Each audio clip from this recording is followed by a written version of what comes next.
Hernán Bermúdez es acusado de ser uno de los fundadores y líderes del cártel de la Barredora que le digo. Está relacionado con delitos de narcomenudeo, extorsión, secuestro express y asociación delictuosa. Saludo a Yuriria Rodríguez Castro, doctora en Ciencias Penales y Política Criminal, académica y directora en Comportamiento Criminal y Terrorista en el Centro Nacional de Estudios sobre Terrorismo y su Financiamiento. Gracias, Yuriria, nuevamente por estar aquí. Bueno, finalmente llegó este sujeto a México. Y ahora a ver qué tiene que decir. Así es, Alejandro, saludos a ti, a todo tu auditorio. Yo creo que el caso Bermúdez Requena marca un hito para estudiarse. No es que sea el primero, hay que decirlo. La entidad de Tabasco lleva una larga historia delictiva de organizaciones importantes. Recuerdo de los primeros casos de detención del narcotráfico involucrados en las políticas y sobre todo en gobiernos, pues fue el famoso Mario Villanueva, si recuerdas, apodado el Chueco. Bueno, en este caso lo que llama la atención es que yo siempre he dicho que la Barredora empezó como un grupo parapolicial. ¿Qué quiero decir con esto? O sea, como una organización de choque para controlar a otras organizaciones criminales.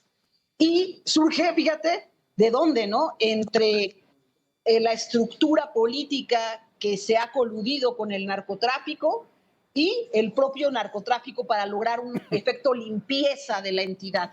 Eso era lo que se supone que hacía la Barredora y por eso dejaban como símbolo una escoba cada vez que había una escena del crimen para decir que estaban limpiando la entidad de otros grupos criminales. Y mira en lo que paró todo esto, que como casi todos los fenómenos criminales en México, las organizaciones criminales forman parte de una estructura y de un sistema. Entonces terminan por mimetizarse con la organización criminal que supuestamente combaten, ¿no? Porque lo hacen con los mismos métodos. Y entonces resulta que este hombre que estaba en la Secretaría de Seguridad, nada más y nada menos, dice, bueno, si yo tengo que controlar la extorsión, ¿por qué no también podemos extorsionar? ¿No? Sí. Comienza en este tipo de planteamientos a nivel territorial en Tabasco y hoy tenemos este escenario donde nos lo regresan rapidísimo. Sí, rapidísimo cuando él intentó eludir pero con escala. su regreso a México. Eso es me resulta muy extraño. De Paraguay a México son 11 horas de vuelo. Este hizo 21 horas. Una escala en Colombia, en Bogotá, que no se explica mucho. Luego una entrada a través de Tapachula que, pues por temas migratorios y eso, está bien, pero también se llevó muchas horas. Es decir, ya eso despierta ciertas suspicacias, ¿no? Yo quizá le daría una lectura, me parece más en temas de seguridad y de integridad física del propio Hernández Requena, porque Requena con la mira de varios gobiernos. ¿Estás de acuerdo? Es lógico que ya lo tenían rastreado y ahora bajo el marco de las designaciones de la política regional en Estados Unidos, pues ninguna entidad, ningún estado quiere mantener a una persona como esta, ¿no? En su territorio. Y me parece que entre eso, quizá una cuestión diplomática y un tema de seguridad, ir haciendo escalas podría haber distraído y pues quizá una estrategia para evitar algún tipo de, ¿por qué no?, hasta posible atentado físico en contra de él, ¿no? Por el nivel de información que pudiera tener. Ahora, en un altiplano mexicano, pues tampoco es como mucha seguridad.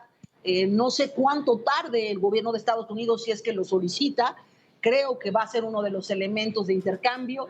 Me parece que será cuestión de tiempo en que también pues la política regional de las designaciones obliga a que el huachicol esté prácticamente al mismo nivel que el tema del narcotráfico en cuanto a terrorismo se refiere, ¿no? Sí. Ahora, ¿de qué estamos hablando? ¿Qué nivel tiene este sujeto presuntamente dentro del escalafón criminal? Porque conocemos a los grandes capos, a Guzmán Loera, a Zambada García, a Carrillo Fuentes, a los Arellano Félix, a todos, a Caro Quintero, a todos esos. ¿Bermúdez Requena está a ese nivel? Bueno, no está a ese nivel, definitivamente, está en la estructura, él formaba parte de la estructura sistémica, ¿no? Entonces era, digamos que un intermediario entre una esfera política, un sector político que ya estaba pues totalmente involucrado en delincuencia organizada, y ese puente lo tendía él con las organizaciones criminales del nivel de Cártel Jalisco. Pues se llegó a hablar del Cártel de Sinaloa también. Yo quiero decir que la diferencia entre Sinaloa y Jalisco es casi ninguna, ¿no? Realmente hay más pugnas internas en Sinaloa entre los llamados chapitos y los que llaman la malliza, ¿no? Que entre el Cártel de Jalisco y Sinaloa, ¿no? Pero sí me parece que esto es importante porque genera un puente de comunicación y de información que no se tenía antes. Y yo no dudo que sea producto también de la cooperación que hay ya de algunos, pues, de los testigos protegidos que tiene Estados Unidos, y ahí sí, de esos llamados capos de alto nivel. Sí. Ahora, se entiende que un hombre como Adán Augusto López, con el nivel de información que manejó y que maneja, que fue gobernador de Tabasco, que él lo nombró como secretario de Seguridad en ese estado, ¿no supiera cuáles eran sus otras actividades? No, bueno, si no lo sabía, entonces no imagino qué tipo de autoridad podría ejercer ahí, pero él tendrá que demostrar en todo caso hasta qué punto fue burlado el gobierno, si es que de verdad actúa por cuenta propia. No me parece que una estructura policial pueda actuar de esta manera, como te digo, incluso dejando una firma, ya teniendo una escisión dentro de un llamado cártel tan grande, sin que las propias autoridades se den cuenta, ¿no? Tendría que haber una red de corrupción muy, muy, muy amplia, que es la que hay que rastrear. Yo creo que en este momento el gobernador tendría que estar colaborando y tal vez, si es que él no tiene nada que ver, revisar en su equipo, revisar entre sus colaboradores quiénes sí podrían haber facilitado este tipo de operación tan amplia que no se puede dar a ocultas de las autoridades. Eso sí te lo aseguro. Y menos en Tabasco, cuando tuvimos una alza tremenda,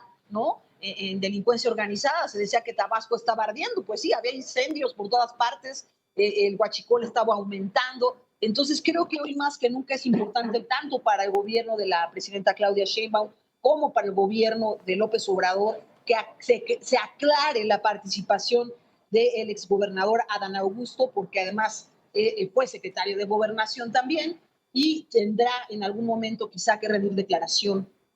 Y posiblemente no ante México, ¿no? Es muy probable que tenga que rendir una declaración ante las autoridades del gobierno norteamericano. Y evidentemente, como bien dices, Yuriria Rodríguez Castro, este sujeto no actuaba solo. Es decir, tuvo que contar... No, claro que no. Es imposible. Eso, mira, lo que sí, ese tipo de narrativas ya hay que eliminarlas. Creo que hay que empezar a hablar de organizaciones criminales, de estructuras criminales, de sistemas criminales, pero no podemos hablar de individuos en solitario que logran este nivel de penetración y tener una red de extorsión, de huachicol, de narcotráfico que pueda invadir toda una entidad ellos solos. O sea, eso es de verdad poco creíble. Creo que un análisis técnico y serio tiene que hablar siempre de organizaciones criminales que podrían tener nexos, evidentemente, de corrupción con algunas autoridades locales. Ya. Pues Yuriria, gracias nuevamente por estar con nosotros.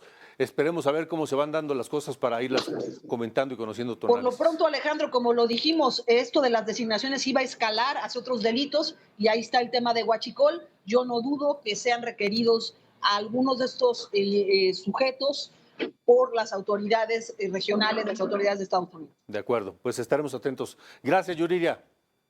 Hasta pronto. Hasta pronto, gracias.